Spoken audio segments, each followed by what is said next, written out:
Well, good day and welcome to Commerce Today. Hey, Josh, it is great to have you as always. How are you doing? Doing good. How are you doing, Darren? I'm doing well. And we are going to be talking about it could be signs it's time to transition to a new e commerce provider. And I know, Josh, you always have a lot of great information that you're going to bring to us, but just to kind of kick us off, kind of give us an overview, this is to talk about both agencies and platforms and how they're vital to your e-commerce success. And it's so important because if you're working with the wrong provider, it can really limit your growth.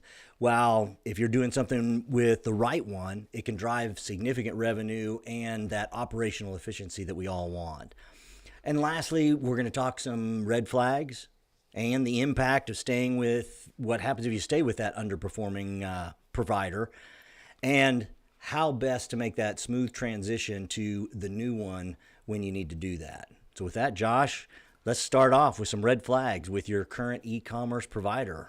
Yeah, and what I love is that with all of these things, this could be caused by your platform, it could be caused by your agency, or it could be both. And so that's why we're really looking at both. And so the first one is one big red flag if you have frequent downtime or site instability.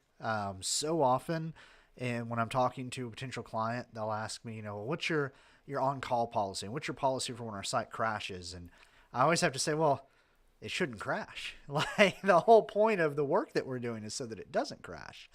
If your site's crashing a lot, there is either something wrong with your agency or something wrong with your platform. And obviously, your site's crashing, you're going to lose money. They're not going to, people won't be able to purchase. It can actually lower customer trust. I've seen it greatly impact SEO rankings. Google does not like when they try to crawl your site and it's not there. That's not good. So you really want to have a site that is online, and really any modern platform, if implemented correctly, for the average e-commerce site out there is going to do okay. Usually where I see problems with this is either you've outgrown the platform, your business is just too big now, or more often than not, either the agency you're working with now or the agency that implemented the site didn't understand that platform, didn't implement it well. And they didn't have some planning for all of that. And that really leads us, you kind of already said, if you're outgrowing it, that leads to kind of this next red flag of not being able to support that growing traffic, the transaction volumes, and all of those things that are hitting. Black Friday's around the corner. That's exactly what I was thinking about. I know that we do a lot of work with Adobe Commerce and Adobe Commerce Cloud, and already their team is reaching out, and actually some time ago reached out to all of the B2C retailers and the D2C retailers, and basically said, okay, let's plan out, do some capacity planning and discussions about what you expect your holiday volumes to be, just because they want to make sure you have the right things in place. So if your platform isn't doing something like that, and if it is experiencing challenges on whether it's a peak day like Black Friday or just a peak day for your business, it's another sign that it might be time to look at a new platform or a new partner. So often, people just assume, oh, this is just e-commerce. Like everyone's site goes down on Black Friday. But no, everyone's site does not go down on Black Friday. And that's, again, a good sign that you might be with the wrong platform or agency. Well, very, very important. And then another key piece to all of this that is definitely a red flag is not being able to innovate. We've talked about this over and over again, Josh, in virtually every one of our podcasts about innovation. I won't mention that two-letter acronym that you will, I'm sure, shortly, but you got to be able to adopt to new technologies. Yeah, so if your platform or your agency is kind of slow to get on board with new technologies, that's another red flag. E-commerce and retail these days moves very fast. Consumer expectations move fast. It's been interesting. As you teased, I'm going to mention AI and specifically things like ChatGPT. And there's platforms that still basically trying to integrate in with an LLM or ChatGPT type service just isn't possible. There's agencies that still don't really know even the basics of working with those tools, and you're really missing out. We actually have a new client that we're working with where we were able to find a very innovative use of ChatGPT that is going to save them literally thousands of dollars a month in service fees. And just because we're looking at, they're going to work with a platform that is flexible, easy to integrate with. So it's going to be easy to bring the OpenAI's API into that. And it's just a technology that we have stayed up on. And so a lot of platforms and agencies, as they get kind of older and maybe they have an established client base, but they're not too worried about growth, they start slowing down their innovation. They start being more resistant to change, more resistant to new technologies.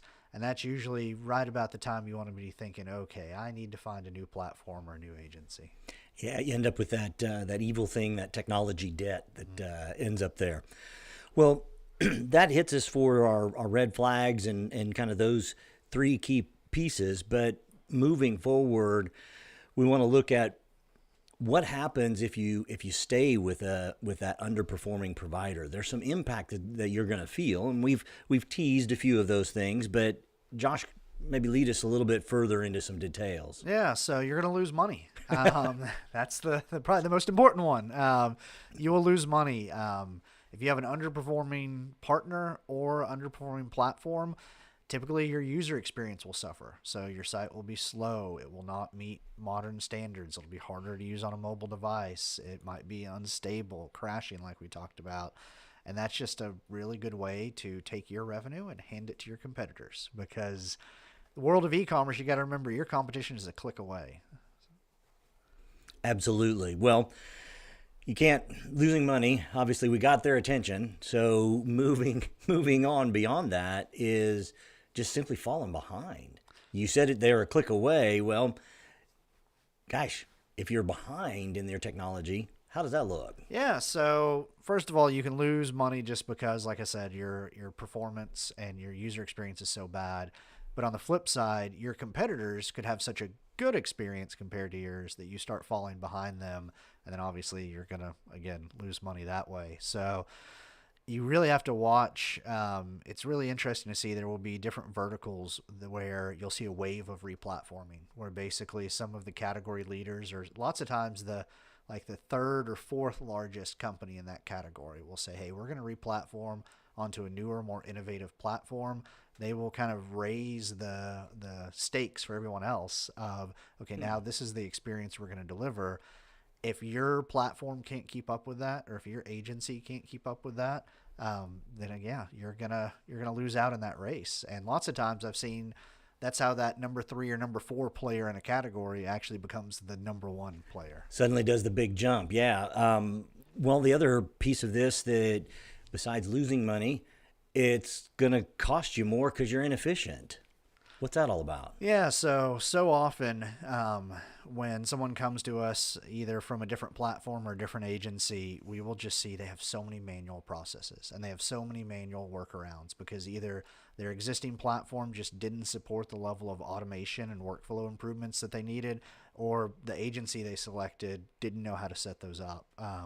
And this can be, really advanced things like really optimizing and improving your shipping workflows. Sometimes this is as simple, and I talked about this one a few weeks ago, as simple as if you have to call a developer to add a new product, you're losing time, you're losing money, and that's so much of a inefficiency that my skin still crawls thinking about that company that is dealing with that situation.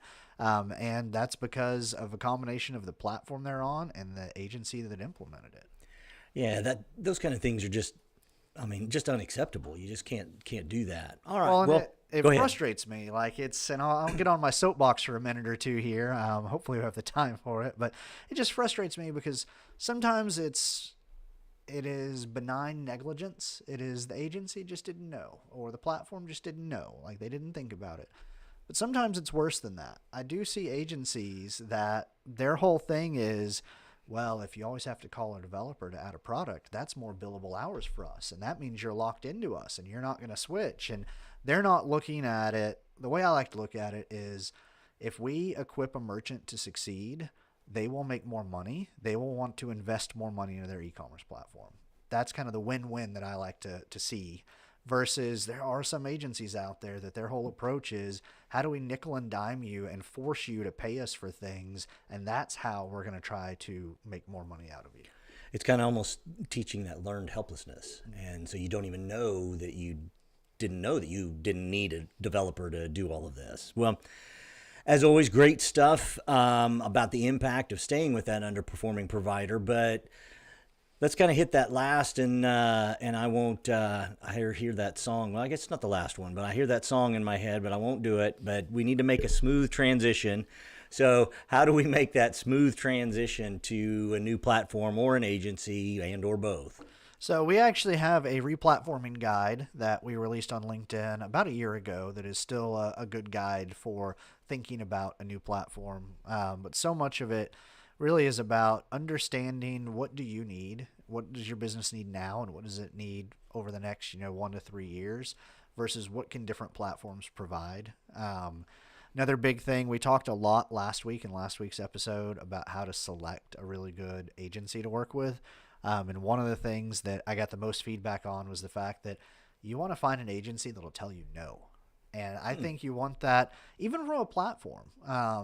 I've been in platform selection discussions with different platforms on behalf of clients, and the really best platforms are the ones that are either going to say, well, no, actually, we don't support that, or no, we don't recommend you approach it that way. I think one of the examples that always sticks out to me was one of the SaaS platforms that was really honest about the fact that this particular merchant had a really unique and large combination of product SKUs that broke down into different variants and different classifications. And once you started doing the math, they basically just said, hey, the architecture of our system, this isn't going to work well. So you really don't want to, try to move to our platform.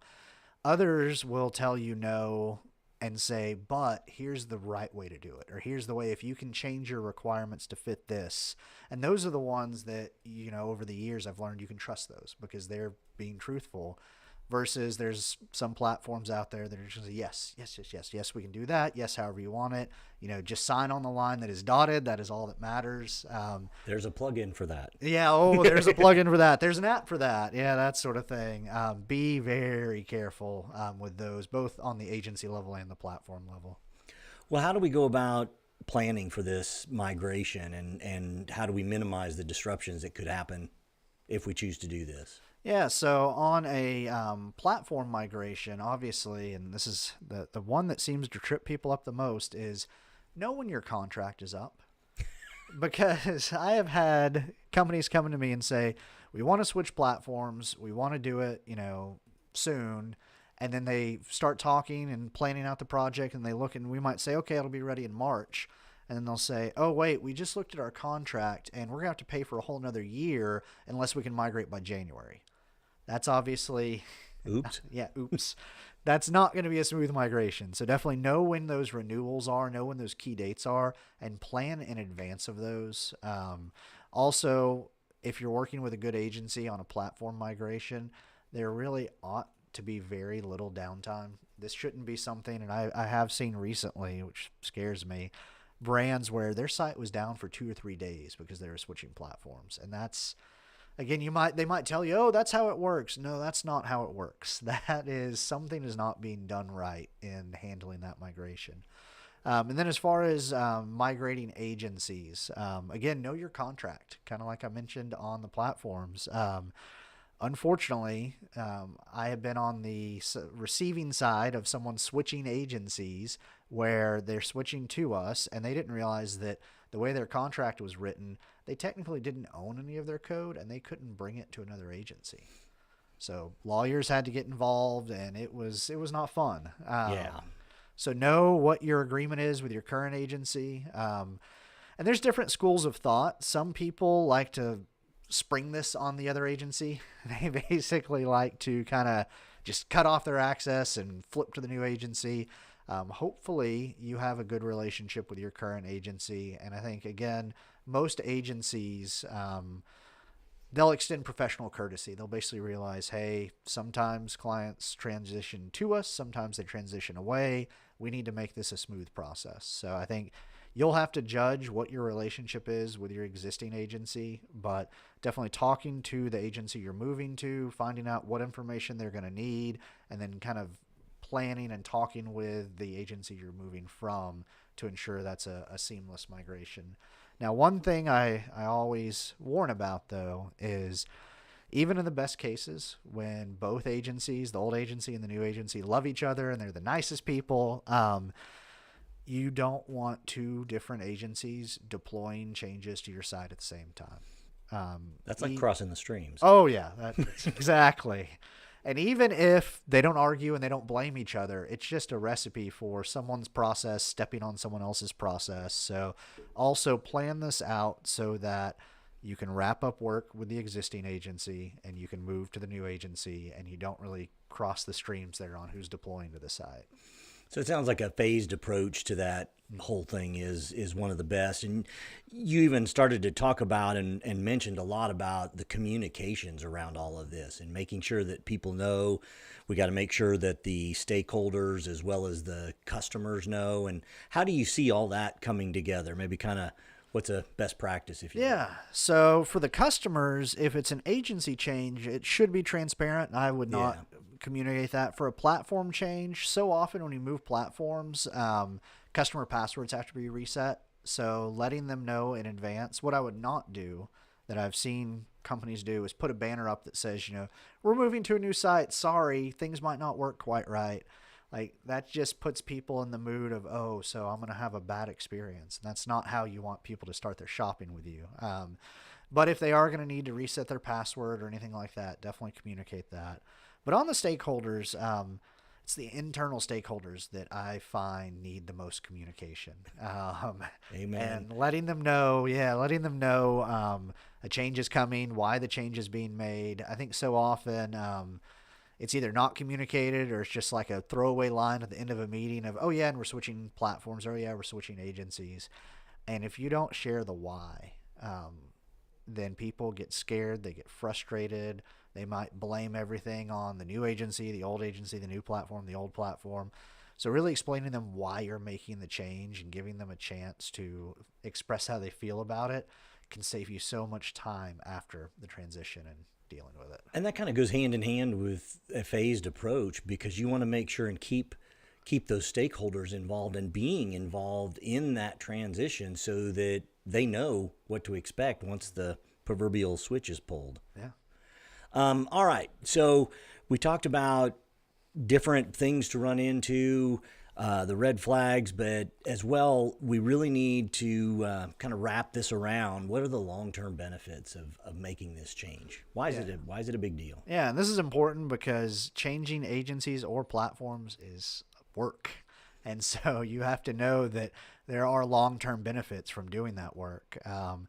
Typically, especially if you're moving to a new platform or if you're moving to a more experienced agency, you will see improvements in your user experience. Lots of times, the easy, low-hanging fruit wins are around performance, core web vitals, Google Lighthouse. That's something else that I'm talking to a new client with. They have a platform that just has incredibly low Google Lighthouse scores. It's very hard to improve. Their current agency isn't even trying to improve it because it's so hard. And so we're looking at both options for moving to a faster platform, but also what we can do to speed up their current platform in the meantime. And that's going to give just immense improvements to their conversion rate. And also just typically you're going to have better technology. You're going to be a little more future-proofed, especially if you move to a newer, more modern platform.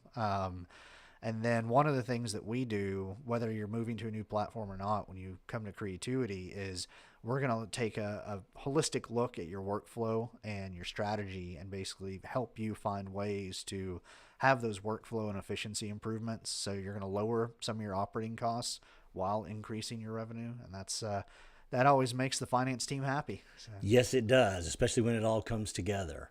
Well, folks, we've put together this whole episode around the transition of a new e-commerce provider, whether that's a platform or your agency. We've talked about the red flags, the impact of staying with an underperforming provider, the steps to make that smooth transition, and then, hey, what are the long-term benefits? So with that, we're always excited to have you. Josh, tell us about how they can get in touch with you. Yeah, so go to LinkedIn, search for Joshua Warren. You'll probably find like 20 results. look for the guy that looks like me, and I am on a gold background, and you can reach out to me there. I do free 30-minute e-commerce problem solving sessions that you can click a link and schedule one of those right there on my LinkedIn profile. And as always, we appreciate your comments, your likes, and support of our podcast. We love to hear from you. So with that, as always, we look forward to talking to you again here at Commerce Today. Take care.